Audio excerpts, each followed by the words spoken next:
ಓಂ ನಮಃ ಶಿವಾಯ. ಪ್ರತಿಯೊಬ್ಬ ವ್ಯಕ್ತಿಯು ಕೂಡ ತಾನು ಮಾಡಿರುವಂತಹ ತಪ್ಪುಗಳನ್ನ ಯಾರಾದರೂ ಒಬ್ಬರ ಮುಂದೆ ಹೇಳ್ಕೊಳ್ತಾನೆ. ಮನಸ್ಸಲ್ಲಿ ಇಟ್ಕೊಂಡು ಕೂತ್ಕೊಂಡ್ರೆ ಅವನಿಗೆ ಯಾವುದೇ ರೀತಿಯಿಂದಲೂ ಕೂಡ ಸಮಾಧಾನ ಇರೋದಿಲ್ಲ. ಒಟ್ನಲ್ಲಿ ಒಳ್ಳೆಯದಾದ್ರೂ ಆಗಿರ್ಲಿ, ಕೆಟ್ಟದ್ದಾದ್ರೂ ಆಗಿರ್ಲಿ, ಇನ್ನೊಬ್ಬರ ಮುಂದೆ ಹೇಳಿದಾಗಲೇ ಸಮಾಧಾನ. ಬಂಧುಗಳೇ, ಈ ಗುರುಸೇವಕನ ಯೂಟ್ಯೂಬ್ ಚಾನಲ್ ಅನ್ನ ಈವರೆಗೂ ಸಬ್ಸ್ಕ್ರೈಬ್ ಮಾಡ್ಕೊಂಡಿಲ್ಲ ಅಂದ್ರೆ ಕೂಡಲೇ ಸಬ್ಸ್ಕ್ರೈಬ್ ಮಾಡ್ಕೊಳ್ಳಿ. ಈ ವಿಡಿಯೋ ನಿಮಗೆ ಇಷ್ಟ ಆದರೆ ಲೈಕ್ ಮಾಡಿ, ಕಮೆಂಟ್ ಮಾಡಿ ಮತ್ತು ತಪ್ಪದೇ ಇತರರಿಗೂ ಶೇರ್ ಮಾಡಿ. ಒಬ್ಬ ವ್ಯಕ್ತಿ ಪ್ರತಿ ದಿವಸ ಮುಂಜಾನೆ ದೇವಸ್ಥಾನಕ್ಕೆ ಹೋಗ್ತಾ ಇದ್ರು. ಆ ಊರಿನ ಶ್ರೀಮಂತರೊಬ್ರು ಇವರಿಗಿಂತ ಮೊದಲೇ ದೇವಸ್ಥಾನಕ್ಕೆ ಬಂದು ಪ್ರಾರ್ಥನೆಯನ್ನ ಸಲ್ಲಿಸುತ್ತಿರುವುದನ್ನ ನೋಡಿ ಅವರು ಆಶ್ಚರ್ಯಚಕಿತರಾದರು. ಅವರ ಪ್ರಾರ್ಥನೆ ಅಷ್ಟೊಂದು ವಿಶೇಷವಾಗಿತ್ತು. ಅದನ್ನು ನೋಡಿದಂತಹ ಈ ವ್ಯಕ್ತಿಗೆ ಆಶ್ಚರ್ಯ ಆಯಿತು. ಅಷ್ಟೊತ್ತಿಗಾಗಲೇ ಬೇರೆ ಯಾರೂ ಕೂಡ ಇಲ್ಲಿಗೆ ಬರೋದಿಲ್ಲ ಅಂತ ಅಂದ್ಕೊಂಡಂತಹ ಆ ಶ್ರೀಮಂತ ವ್ಯಕ್ತಿ ತಾನು ಮಾಡಿರುವಂತಹ ತಪ್ಪುಗಳನ್ನೆಲ್ಲ ಭಗವಂತನಿಗೆ ಒಪ್ಪಿಸ್ತಾ ಇದ್ರು. ಹೇ ಪ್ರಭು, ನಾನೊಬ್ಬ ಮಹಾಪಾಪಿ, ಮೋಸಗಾರ. ನನ್ನಂತಹ ಪಾಪಿ ಮೋಸಗಾರ ಈ ಪ್ರಪಂಚದಲ್ಲಿ ಇನ್ಯಾರೂ ಇಲ್ಲ ಅಂತ ಆತ ಭಗವಂತನಲ್ಲಿ ತಾನು ಮಾಡಿರುವಂತಹ ಎಲ್ಲ ಪಾಪ ಕೃತ್ಯಗಳನ್ನ ಹೇಳ್ಕೊಳ್ತಾ ಇದ್ದ. ಒಂದು ಬಿಡದೆ ಹೇಳ್ತಾ ಇದ್ದ, ಹೇಳಿಯೂ ಬಿಟ್ಟ.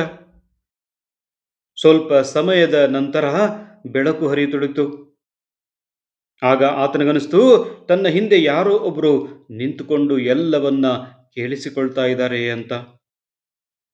ತಿರುಗಿ ನೋಡಿದಾಗ ಆ ವ್ಯಕ್ತಿ ನಿಂತುಕೊಂಡಿದ್ರು. ಆ ಶ್ರೀಮಂತ ವ್ಯಕ್ತಿಗೆ ಸ್ವಲ್ಪ ಗಾಬರಿಯಾಗಿ ಈ ವ್ಯಕ್ತಿಯ ಬಳಿಗೆ ಬಂದು, ದಯವಿಟ್ಟು ಕ್ಷಮಿಸಿ, ನೀವು ಇಲ್ಲಿವರೆಗೂ ಕೇಳಿಸಿಕೊಂಡಂತಹ ವಿಚಾರವನ್ನ ಬೇರೆ ಯಾರಿಗೂ ಕೂಡ ಹೇಳಬಾರದು.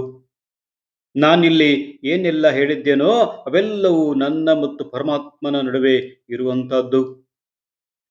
ನೀವೇನಾದರೂ ಕೇಳಿಸಿಕೊಂಡಿದ್ರೆ ಏನು ಗೊತ್ತಿಲ್ಲದವರ ಹಾಗೆ ಇದ್ದು ಬಿಡಿ. ಯಾರ ಬಳಿಗಾದರೂ ಈ ವಿಚಾರ ತಲುಪಿತು ಅಂದ್ರೆ ನಾನು ನಿಮ್ಮ ಮೇಲೆ ಮಾನನಷ್ಟ ಮೊಕದ್ದಮೆಯನ್ನ ಹಾಕ್ತೇನೆ, ನಿಮಗೆ ಒಳ್ಳೆಯದಾಗೋದಿಲ್ಲ ಅಂತ ಬೆದರಿಕೆಯನ್ನ ಒಡ್ತಾನೆ. ಶಾಂತವಾಗಿ ನಿಂತಹ ಆ ವ್ಯಕ್ತಿ ಹೇಳ್ತಾರೆ, ನೀವು ಎಲ್ಲವನ್ನು ತಿಳಿದಿರುವಂತಹ ಆ ಭಗವಂತನಲ್ಲಿ, ಆ ಪರಮಾತ್ಮನ ಎದುರಿಗೆ ನಿಮ್ಮೆಲ್ಲ ತಪ್ಪುಗಳನ್ನ ಒಪ್ಪಿಸಿಕೊಂಡಾದ್ಮೇಲೆ ಬೇರೆ ಜನರ ಹೆದರಿಕೆ ಏಕೆ ಅಂತ ಕೇಳ್ತಾರೆ. ಶ್ರೀಮಂತ ವ್ಯಕ್ತಿ ಹೇಳ್ತಾನೆ, ಈ ರೀತಿಯ ತಲೆಹರಟೆ ಮಾತಿನಿಂದ ನನ್ನನ್ನ ಕಟ್ಟಿ ಹಾಕಬೇಡ್ರಿ. ಇಲ್ಲಿ ನಿಮ್ಮ ಹೊರತು ಬೇರೆ ಯಾರೂ ಇಲ್ಲ. ಹೊರಗಡೆ ಎಲ್ಲಾದ್ರೂ ಈ ವಿಚಾರ ತಿಳಿದಿದೆ ಅಂತ ನನಗೇನಾದ್ರೂ ಗೊತ್ತಾದ್ರೆ ನಾನು ನಿಮ್ಮನ್ನೇ ಸುಮ್ಮನೆ ಬಿಡೋದಿಲ್ಲ. ಇದು ನನ್ನ ಮತ್ತು ಪರಮಾತ್ಮನ ನಡುವಿನ ಮಾತುಗಳು, ಇದು ಸಾರ್ವಜನಿಕ ಮಾತುಗಳಲ್ಲ ಅಂತ ಆ ವ್ಯಕ್ತಿಯನ್ನ ಗದರಿಸ್ತಾನೆ, ಬೆದರಿಸ್ತಾನೆ, ಹೆದರಿಸ್ತಾನೆ. ಬಂಧುಗಳೇ, ನಾವು ಮಾಡಿದ ಪಾಪವನ್ನ ಪರಮಾತ್ಮನಲ್ಲಿ ಸದ್ದಿಲ್ಲದಂತೆ ತಿಳಿಸ್ತೇವೆ. ಯಾಕೆಂದ್ರೆ ಪರಮಾತ್ಮನಿಗೆ ನಮ್ಮೆಲ್ಲ ತಪ್ಪು ಒಪ್ಪುಗಳು ಗೊತ್ತಿರ್ತವೆ. ಅದು ಕೂಡ ನಮಗೆ ಗೊತ್ತು. ಅವನಲ್ಲಿ ಎಲ್ಲವನ್ನ ಒಪ್ಪಿಕೊಂಡ್ರೆ ಅವನು ನಮ್ಮನ್ನು ಕ್ಷಮಿಸಬಹುದೆಂಬ ಆಸೆ. ಆದರೆ ಎಲ್ಲೋ ಸ್ವಲ್ಪ ಪುಣ್ಯದ ಕೆಲಸವನ್ನ ಮಾಡಿದ್ರೆ ಅದನ್ನ ಇಡೀ ಜಗತ್ತಿಗೆ ಗೊತ್ತಾಗೋ ತರಹ ನಾವು ಎಲ್ಲರೊಂದಿಗೂ ಹೇಳ್ಕೊಳ್ಳೋದಕ್ಕೆ ಬಯಸ್ತೇವೆ. ಇದರಿಂದ ಜನ ನಮ್ಮನ್ನ ಹೊಗಳಿ ಹಾರ ಹಾಕ್ತಾರೆ ಅಂತ. ಯಾರಾದರೂ ನಮ್ಮನ್ನ ನೀವು ಪರಮಾತ್ಮ ಸ್ವರೂಪರು, ಮಹಾಜ್ಞಾನಿಗಳು ಎಂದೇನಾದರೂ ವರ್ಣಿಸಿದರೆ ನಾವು ಅದಲ್ಲದಿದ್ರೂ ಕೂಡ ಅದನ್ನು ನಿರಾಕರಿಸಲು ಯಾರೂ ಬಯಸೋದಿಲ್ಲ. ನೀನೇ ಇಂದ್ರ, ನೀನೇ ಚಂದ್ರ ಅಂತ ಜನ ಹೊಗಳ್ತಾ ಇದ್ರೆ ಇದು ಅಹಂಕಾರಕ್ಕೆ ಇನ್ನಷ್ಟು ಪುಷ್ಟಿ ಕೊಟ್ಟಂತಾಗುತ್ತೆ. ಇಲ್ಲದ್ದನ್ನ ಹೌದೆಂದು ನಂಬಿಕೊಂಡು ಅಹಂಕಾರದಿಂದ ಮೆರೆದಾಡ್ತೇವೆ. ಯಾರಾದರೂ ನಮ್ಮ ಬಗ್ಗೆ ಅಲ್ಪ ಸ್ವಲ್ಪ ಸತ್ಯವಾದ ಕಹಿ ಮಾತುಗಳನ್ನ ಹೇಳಿದ್ರೆ ಮನಸ್ಸಿಗೆ ಎಷ್ಟೊಂದು ನೋವಾಗುತ್ತೆ ಅಲ್ವಾ?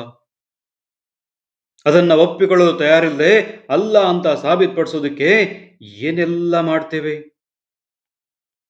ಅದಕ್ಕಾಗಿ ದೊಡ್ಡ ಹೋರಾಟವನ್ನೇ ಮಾಡ್ತೇವೆ. ನೀವು ಶುದ್ಧರು, ಬುದ್ಧರು, ನಿತ್ಯ, ಚೈತನ್ಯ ಅಂತ ಯಾರಾದರೂ ಹೇಳಿದ್ರೆ ಮುಗದೇ ಹೋಯ್ತು. ಮುಖದ ಚರ್ಯೆಯೇ ಬದಲಾಗಿ ಹೋಗುತ್ತೆ. ಹೌದೆನ್ನುವಂತೆ ಬೀಗಿ ಮೆರೆದಾಡ್ತೇವೆ. ಆದರೆ ಯಾರೋ ನಿಮ್ಮನ್ನ ಪಾಪಿ ಅಂತ, ದುಷ್ಕರ್ಮಿ ಅಂತ ಹೇಳಿದ್ರೆ ಅದು ಸತ್ಯವಾಗಿದ್ರೂ ಕೂಡ ಅದನ್ನ ಒಪ್ಪಿಕೊಳ್ಳೋದಕ್ಕೆ ಸಿದ್ಧವಾಗಿರೋದಿಲ್ಲ ನಾವುಗಳು. ಸತ್ಯ ಹೇಳಿದವ್ರಿಗೆ ಹೇಗಾದರೂ ತೊಂದರೆ ಕೊಡಲು ನೋಡ್ತಾ ಇರ್ತೇವೆ. ಜನರ ಹೊಗಳಿಕೆ ಅಥವಾ ತೆಗಳಿಕೆಗಳಿಗೆ ಕಿವಿಗೊಡದೆ, ಯಾವುದಕ್ಕೂ ತಲೆ ಕೆಡಿಸಿಕೊಳ್ಳದೆ ತನ್ನ ಪಾಡಿಗೆ ತನ್ನನ್ನು ಸತ್ಕಾರ್ಯದಲ್ಲಿ ತೊಡಗಿಸಿಕೊಂಡವನೇ ನಿಜವಾದ ಯೋಗಿ, ನಿಜವಾದ ಸಂತ, ನಿಜವಾದ ಸನ್ಯಾಸಿ, ನಿಜವಾದ ಗುರು. ಇಂಥವರಿಗೆ ಜನರ ಹೊಗಳಿಕೆ, ಪ್ರಶಂಸೆ, ತೆಗಳಿಕೆ ಅಗತ್ಯ ಇಲ್ಲ. ಎಲ್ಲವೂ ಒಂದೇ ಸಮ. ಜನರು ನಮ್ಮನ್ನ ಹೊಗಳಲಿ ಅಥವಾ ತೆಗಳಲಿ, ಬದುಕಿನಲ್ಲೊಂದು ಗುರಿಯನ್ನ ಇಟ್ಕೊಂಡು ಜೀವಿಸ್ತಾ ಇರಬೇಕು, ಬದುಕ್ತಾ ಇರಬೇಕು. ನಮ್ಮ ಬದುಕು ಇತರರನ್ನ ಪ್ರೇರೇಪಿಸುವಂತಿರಬೇಕು. ಪ್ರಕೃತಿಯಲ್ಲಿ ಪ್ರತಿಯೊಂದು ಜೀವಿಯೂ ಈ ನಿಯಮವನ್ನ ಪಾಲಿಸ್ತವೆ. ಆದರೆ ಮನುಷ್ಯ ಪ್ರಾಣಿ ಮಾತ್ರ ಅಹಂಕಾರಕ್ಕೆ ಬಲುಪಶು ಆಗಿದ್ದಾನೆ. ತಮ್ಮ ತಪ್ಪನ್ನು ತಿದ್ದಿಕೊಳ್ಳಲು ಸಿದ್ಧರಿದ್ರೆ ಮಾತ್ರ ಬದುಕಿಗೊಂದು ಅರ್ಥ. ಆಗ ಬದುಕು ಆನಂದಮಯವಾಗಿರುತ್ತೆ, ಆರೋಗ್ಯಮಯವಾಗಿರುತ್ತೆ, ಜ್ಞಾನಮಯವಾಗಿರುತ್ತೆ. ಈ ಮನುಷ್ಯನ ಉದ್ದೇಶ ಆತ್ಮ ಸಾಕ್ಷಾತ್ಕಾರ, ಭಗವಂತನ ಸಾಕ್ಷಾತ್ಕಾರ. ಆ ಭಗವಂತನ ಚಿಂತನೆಯಲ್ಲಿ ಜೀವನವನ್ನ ನಡೆಸಬೇಕು ಬಂಧುಗಳೇ. ಸದಾ ಸಕಾರಾತ್ಮಕವಾಗಿ ಯೋಚನೆಯನ್ನ ಮಾಡಿ. ಶುಭ ದಿನ, ಶುಭವಾಗಲಿ ಬಂಧುಗಳೇ.